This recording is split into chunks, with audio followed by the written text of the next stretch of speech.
hayi ngikita abelungu abafuna ukusilalela la namaphoyisa agcwele la manje bethi bangidubula ngithatha intambo ngayibuyisela kubo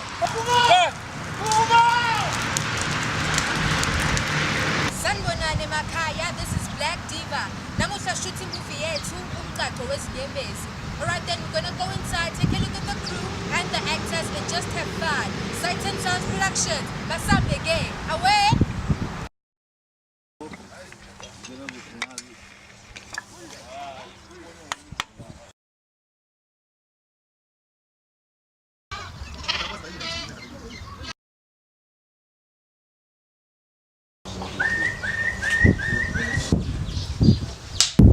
Sisithenjiwe awushele ngecharacter yakho idlalayo kule story. Ngidlala i-character yamakhumalo unkosikazi wasemakhaya onendoda yakhe ayithanda kakhulu esebenza ezimayini onamadodakazi amabili. Oh, okay. So kuwena nje yini umcato? Umcato umshado. Kodwa ke kulesi story umcato wezinyembezi umshado usifikela nezinyembezi ngoba ingane isancane isafunda isikole inamaphupho ukuthi nayo ngelinye ilanga iye enyuvesi kodwa manje ngenxa yesimo esikusona ekhaya ubaba ongusomabhizinisi wendawo onezitolo ubona ukuthi lengane indlela angasiza ngayo ukuthi ayithathe yena ayenze umfazi wesibili okungifikisela usizi kakhulu nezinyembezi njengomzali wengane owazi amaphupho engane obeyifisela futhi ukuthi ibe nekusasa eliqhakazile elingafani nelami into ebuhlungu Yabonga umcato wezinyembezi. Siyabonga Mzansi Magic, siyabonga ngokuthi nisinike ithuba lokuthi sikwazi ukuthi tell our stories our own way to our own people. Cats!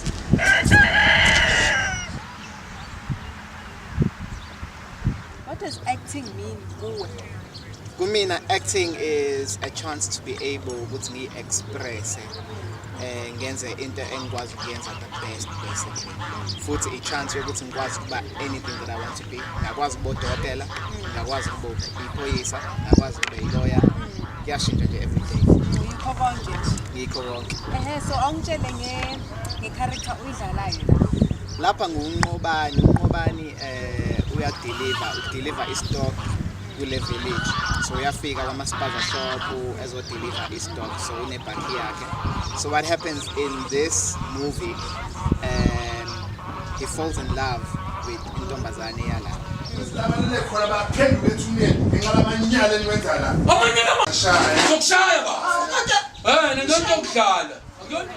Hawu Sithembiso Khumalo.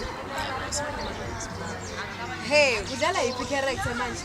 Ngidlala i-character kaMzulu. It's a very interesting character.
Ekutheni ngimdala bafo, imini omdala bafo, ngiyi-breadwinner. ukhoza indawo engidlala kule story uMrs Mkhize umama wasesitolo yes ubaba la ekhaya uNkulunkulu wasibusisa ngomntwana oyedwa zwi okuthema esekhulile decide ukusitshela ukuthi yena istabane so ubaba wangakamukela lokho Mkhize decide ukuthi athole ingane encanyana nje engangawe ukuthi izongilekelela khona izozala abanye abantwana ubuhlungu angizwisabona kulesi story. Sicela ukuthi usitshele igama lakho nendawo oyidlalayo kulesi story. Igama lami ngisilindile ngidlala uPhathika Zodwa. So uma uyibhekile le character uzoyi-enjoy ukuyidlala. Yeah, I think ngizoenjoy ukuyidlala shame because i-character ingane encane from esikoleni inosiswayo ihlala nabazali bayo. I don't really know much, but I know ukuthi she's a happy soul. Hlale hleka, thanda abazali bakhe, thanda nosisi wakhe. Okay. Babudlamini, awukusitshela ukuthi kunjani ukudlala indawo yababa uMkhize Khabazela? Hayi kubi kuhle ngoba uMkhize unenkinga kodwa akazi ukuthi unenkinga. Uyitshela ukuthi uright bese asebenziseke nokuba usomabhizinisi wakhe ekufezeni inhloso zakhe ezingawusiza umphakathi omakhaya. Kodwa ke ngokwe character ukudlala i-character yes kumnandi. Yeah. Iziphi izinto ozenzayo to get into character? Ngenhlanhla ke mina ngikhulele emakhaya nje ngiyabaza amadoda oMkhize. Ngivele ngibuyise nje izithombe lezi zala amadoda awoMkhize amakhala aphila lempilo yoMkhize emakhaya. Kwenza kube lula kimi ukuthi ngimthole uMkhize la ekhona. Ngoba Umnqobi is ngathi nje unomuntu esingambiza he's a voice of reason because in the story you have the father who is uthatha indodakazi yakhe ukuthi akwazi ukuthi ayiphilise. So umnqobi uthi no mfowethu mina ngizonakekela wena nomndeni wakho zilunga izinto zakho kodwa ngeke kulunga ukuthi sidayise ngendodakazi.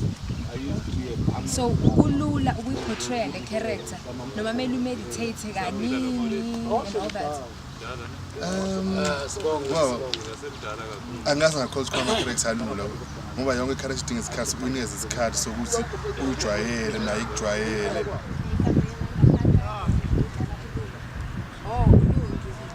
Ulungu umbona njani lesi character?